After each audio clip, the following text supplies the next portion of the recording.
This is the MGTOW Infinium here with another Infinium Free Talk. This Infinium Free Talk is entitled, Wickedness is Not Your Portion. Now, my brothers, as I've said before, I'm kind of in a think analyzation mode currently, and you'll see me leaning towards writing posts, blog posts, that type of thing, as opposed to making video content. But then I will switch back to making videos because of this mode that I'm in, because I'm basically sitting back and looking at things and how they're playing out both in my personal life and the world at large. And so again, you will see me do things like write to really get into the nuts and bolts of what is going on. But nevertheless, my brothers, as you all may know, and as I know, it is still a great time to be alive as a MGTOW man and a free MGTOW man. Now, I want to get into the topic of this video, wickedness is not your portion. Now, of course, as MGTOW men, we have gotten the common criticism because of our stance of not having women in our lives, walking in our lives without the presence of a woman. The why are you hating on women? Why are you putting down women? Not all women are like that. All these things have come up. And we exist in a time, of course, where there is great shifting within the feminist plantation state. For instance, the cataclysmic downfall of DEI, the loss of jobs, which is increasing, all the issues that are going on within the feminist plantation state, such as out of control STDs, women running around crying and complaining that they are lonely, all these things, that they are depressed, that they can no longer make it without men. Why are men being so stubborn? Why are men being evil like that? Why don't they go to the clubs? Why don't they speak to us in the supermarket? Why don't they speak to us in the grocery store or in the Home Depot? Why do they avoid us? Why do they walk away from us? Again, why are men hating on women? And for we MGTOW men, it is amped up. Why are we men who are MGTOW hating on women and causing a condition where men will not come back to women, where winter has occurred for women, and that winter being capable of turning into an ice age? That is the time that we exist in. And also, of course, we face some consideration that maybe it is time to stop walking along the MGTOW path because things are quote unquote getting better for men, which I will tell you outright that is not true. And then in fact that things are getting worse for we men. And that is the essence of this video, that because of what is going on, because of the types of dynamics that are going on, the shifting, all the things that you're seeing, that instead of women taking accountability, they are choosing to do the opposite of that. And they are entering into realms of what I would consider to be wickedness on their part. And this wickedness is, of course, overt and it is covert. And my brothers, in any form, wickedness should not be your portion as a free man. And you have the right as a free man to exclude that which would make you stumble along the MGTOW path, or that which would rob you of your freedom along the MGTOW path. Now, my brothers, I would like to present to you examples of what I'm talking about, both the overt and the covert wickedness that women are doubling down on because of basically their need for control over we men and to keep us in the fold, so to speak, to keep us enslaved, so to speak, to keep us as slaves of the feminist plantation state, my brothers. Now, the first examples I will show you are the overt wickedness that we all see and that we all, in some cases, have experienced as men. But my brothers, just watch these examples of what I'm talking about and try to understand what I'm talking about. The problem is we don't have enough women disrespecting men. We don't have enough women humbling these men and putting them in their place. We need to start making these men feel worthless because they are, okay? Call him a bitch. Disrespect him. Put him down. Make him feel bad about himself. Like, what's going on here? I feel like we're losing the plot. Like, I'm seeing too many marriages and too many people getting in these relationships. That's why these men think that they're the prize. Because y'all are putting them on this pedestal, making them feel like they're the prize. No. It's your job as a woman to put that man down and put him in his place. Treat him like the animal he is. Every guy should start in jail and have to work his way out. Absolutely. I think love that's that idea. Because it's like you need to earn your place out here. You do. In my opinion. You do. And it should be treated as if they're on probation for a while. Like one strike, you're back. Yeah, even when they're out. Yeah, you're right. Now, my brothers, as you can see, the women depicted in these examples have no heart for men. They say men should be mistreated, abused, called dogs, kicked to the curb because they feel that men deserve it. And my brothers, I would say to this in particular, the women shown in these examples have reprobate minds. And it is that type of woman that will cause destruction in your life, no matter how much you try to bow down to her, no matter how much you try to quote unquote serve her. She will never acknowledge who you are as a man, and she will treat you as the simp that she wants you to be. She will destroy you, my brothers, and she will think nothing of it. She will give you an exclusive stay at the Motel 50 and think nothing of it. She will even, in certain cases, kill you for no reason, my brothers. Again, these women who have been depicted in these examples have reprobate minds, and they do not care about you as a human being because they do not see you as a human being, my brothers. And my brothers, even further, women like this are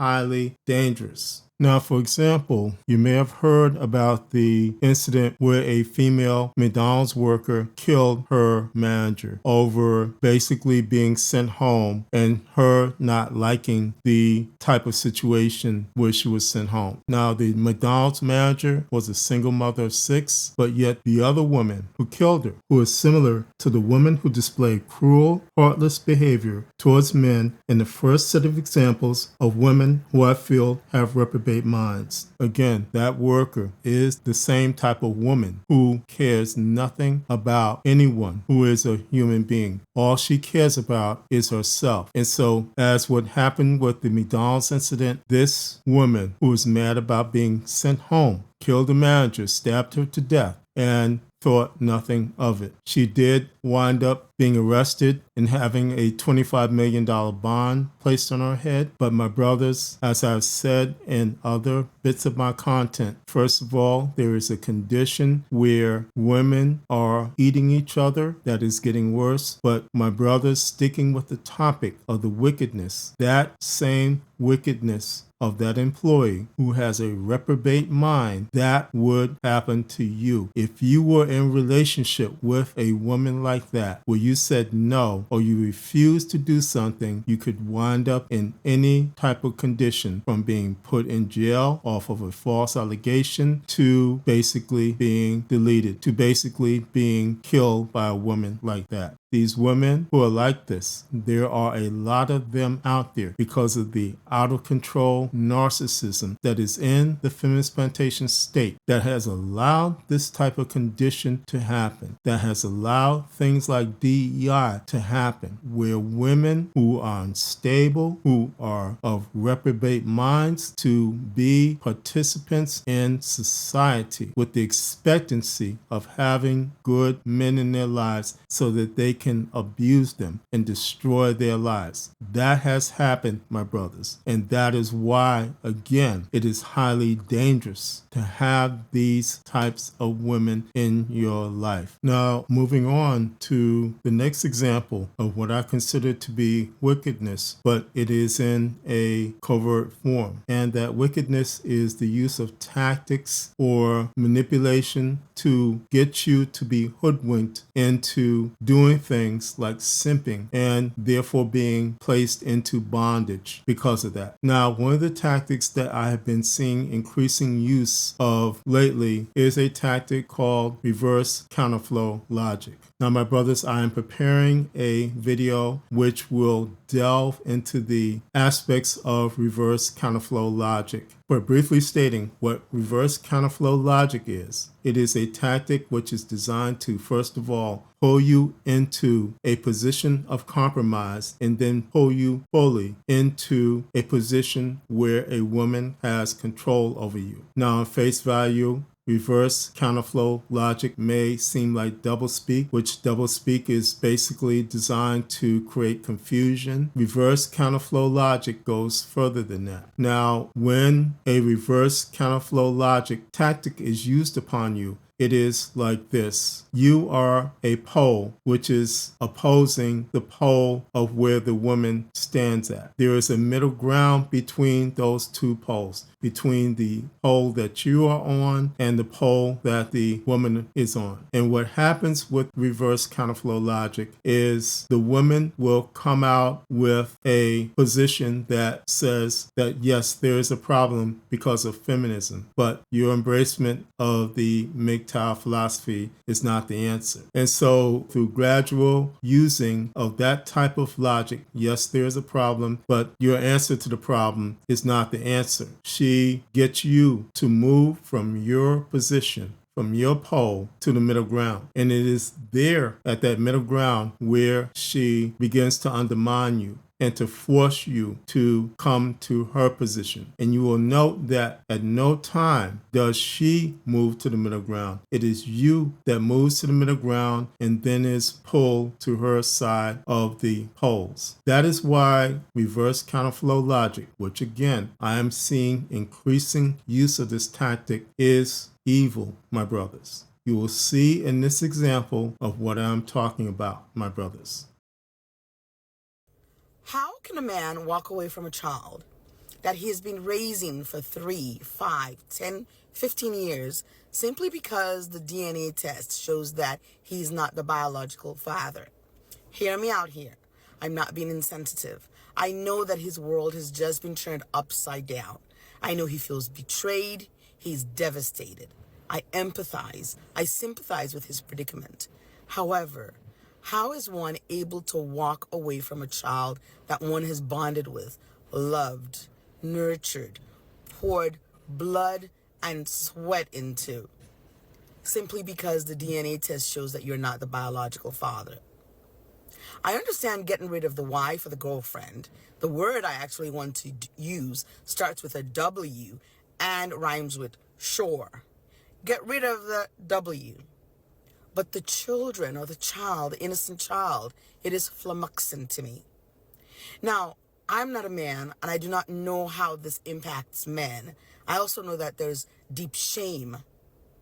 But were I in that predicament, of course I would be devastated. I'd be hurt and betrayed. But then I'd let the children know or the child know. You may not be my biological child, but you're still my child. I love you. You're my child in my heart. I've bonded with you. I've raised you. So nothing changes.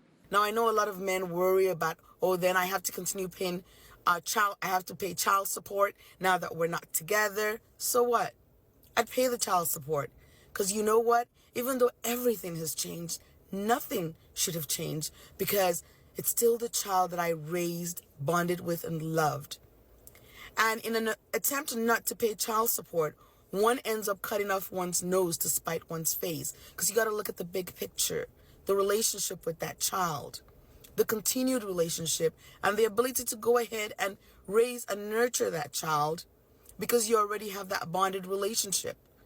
But once again, because I'm not a man, I do not understand how anybody can walk away from a child. Story time. My husband had a boss about 20 years ago. This gentleman's son had some medical issues. And to make a long story short, he found out that his 19-year-old son was not his biological child. Needless to say, he was devastated. But you know what? He had raised this child for 19 years, was paying for college, This was his son, and he was not going to let him go. And my heart broke for him, but I was so proud of this man because he did not walk away from his child. And I think at times some men might think walking away from the child is a way to punish the woman for her betrayal. But at the end of the day, the person you're hurting is the child. And I can't help but wonder, won't you be traumatized as a person walking away from someone that you've bonded with, that you've loved? For the man, isn't that traumatic?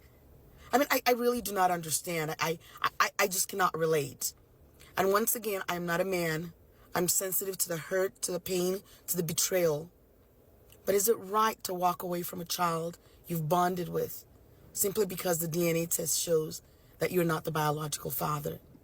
Now, my brothers, as you can see, this woman who is talking about paternity fraud and the effects of paternity fraud, she negated through the use of reverse counterflow logic anything that would be a consideration in terms of the damage that paternity fraud has upon you. And what she did was the type of do it for them kids. And how would those kids feel? You're a noble man. You bonded with those kids, and it doesn't matter that they are not of your seed. It doesn't matter that the woman wasted years of your life. It only matters that the kids are taken care of. Nothing about how you feel, how your life was devastated, how your life was torn apart, how you were hoodwinked into taking care of another man's seed. But it is you as a man have to move to the position of compromise. And then from that standpoint, move to her position of you must take care of those kids because that is the quote unquote right thing to do. You must move. You notice that she does not move. She does not mention anything being done to help you, anything to give you restitution for the years that you lost, for the time that you lost, the emotional pain that you face because of something like that. You can never look at those kids the same way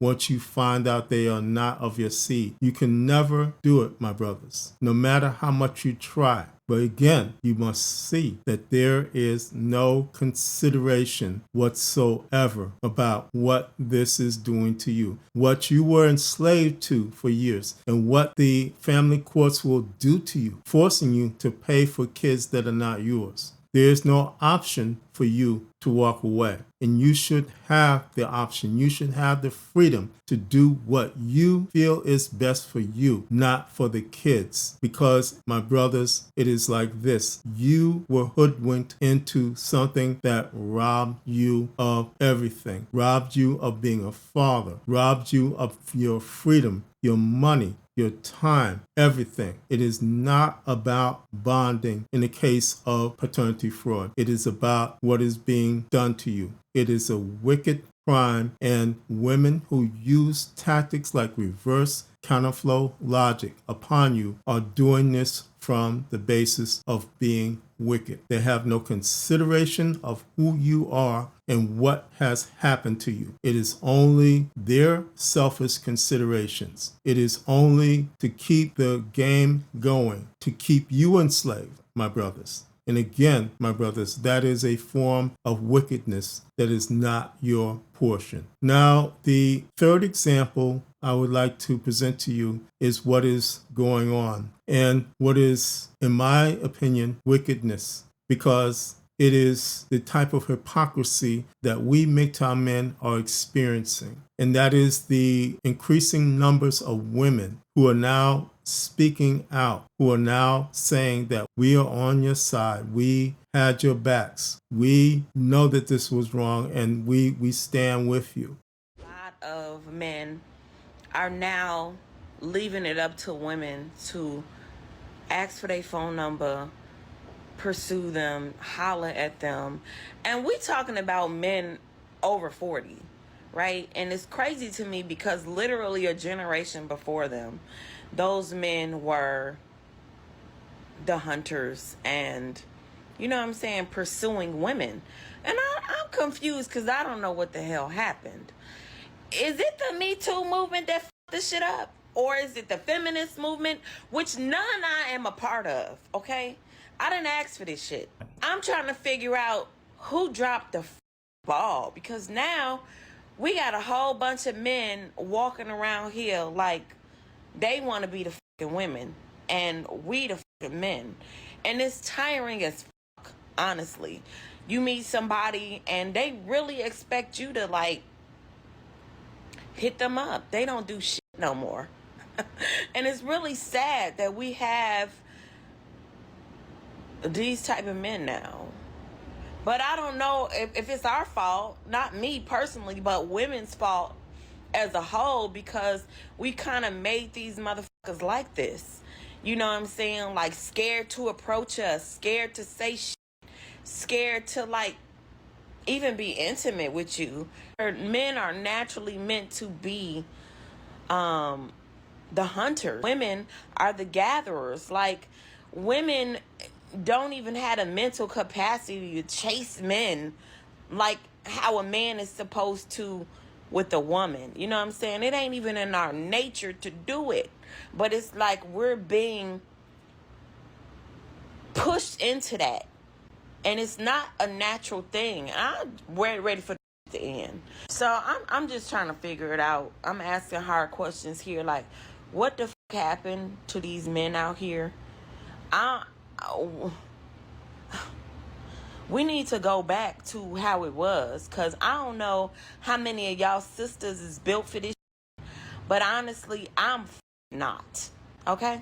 We need to put out a fucking PSA.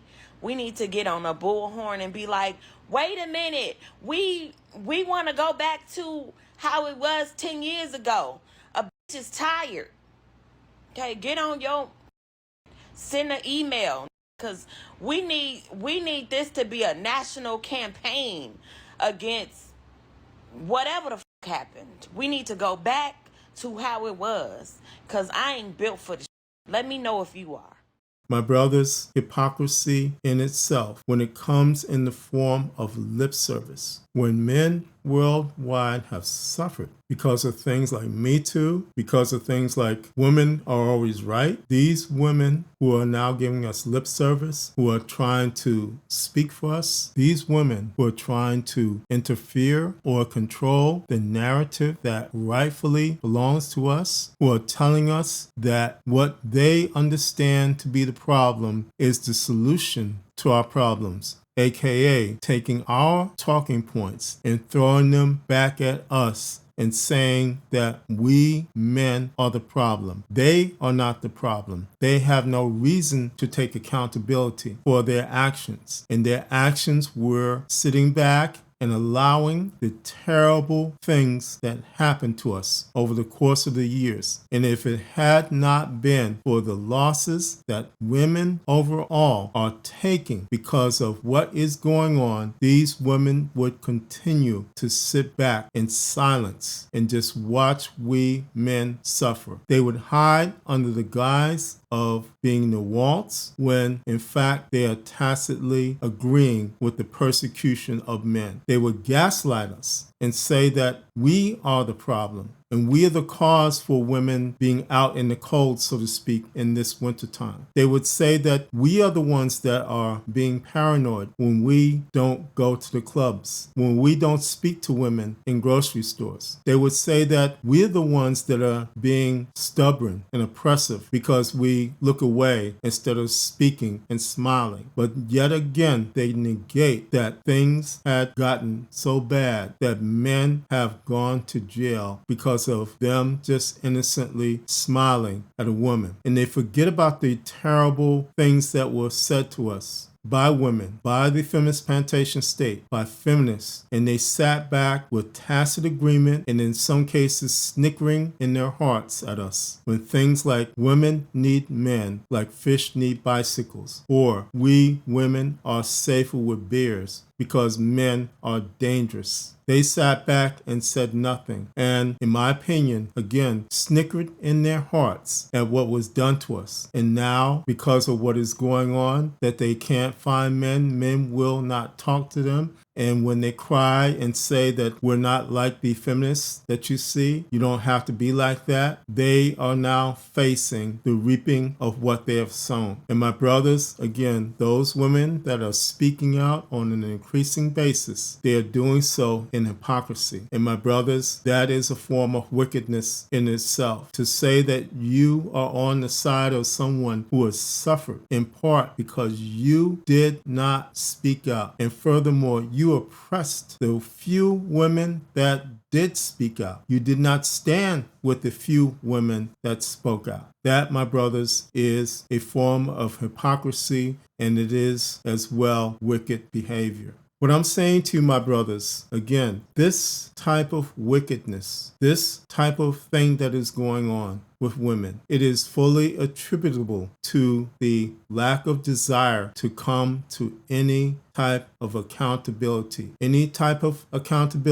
and true repentance for what has happened. It is in certain forms gaslighting. It is in other forms just flat out lying. It is pointing the finger back at us and saying that we men are the problem. My brothers, again, that is wicked behavior on their part. And that is why, my brothers, you should consider these things as you walk along the MGTOW path. You should consider that, again, what is going on between men and women will take decades to resolve. And no amount of gaslighting, no amount of abuse to men will make these things better. In fact, it will make it worse. And my brothers, you must have your eyes open to these things rather than to be lulled into a state of simping for these women. Any woman who cannot come to accountability and would rather use tactics, abuse, hypocrisy to maintain the status quo is a woman who should not be in your life, my brothers. And it does not matter if they are family or if they are somebody that looks pretty in the cafe or just a co-worker. It does not matter. It does not matter what race that they are. It does not matter, again, because it is the factor of accountability. Accountability does not come overnight when you have a situation which has gone on for decades and which has gotten to the place that men are falsely accused and thrown into prison for nothing. When an infrastructure has been allowed to build up, that the only way that that infrastructure can make money is off of the backs of we men. That is going to take decades to pull down. And again, no matter what is coming out of the mouths of women, the main fact that you must understand, my brothers, is that there is no sense of taking accountability, and there is therefore no sense of repentance. The road to fixing this, you must remember as well, my brothers, as long as the feminist plantation state, the infrastructure of the feminist plantation state remains intact, any woman can make your life a living hell, no matter who she says she is. So therefore, again, you could have a situation like Corey Hardrick and Tia Mowry, and one day she says that you are a wonderful Christian husband, and the next day I am graduating from my marriage. Again, it is now upon women to take accountability for their actions. But my brothers, it has always been upon you to take the responsibility of building upon the sure and solid foundation of your freedom, building the infrastructure of your life upon that sure and solid foundation of your freedom, and going where you need to go towards your freedom. And my brothers, as such, because of the conditions, because of what is going on, that is your only option. You must consider also that your freedom is important. It is profoundly important. And as such, and if necessary, you must keep everything that is wicked, everything that would restrain you, everything that would deter you out of your life and would rob you of your freedom. My brothers, always remember who you are when these things come against you, because it is going to get worse, in my opinion, rather than better. Always, again, remember who you are as free men and continue to live your life as free men, because you have the right to do so. No matter what the FPS says, no matter what feminists say, no matter what women in general say, you have the right to live your life in freedom without any dictate or mandate that says otherwise. This is the MGTOW Infinium, and this has been an Infinium Free Talk. My MGTOW brothers, as always, stay safe, stay strong, stay on the MGTOW path, and remember, MGTOW is the liberation of men's minds. MGTOW cannot and will not be stopped.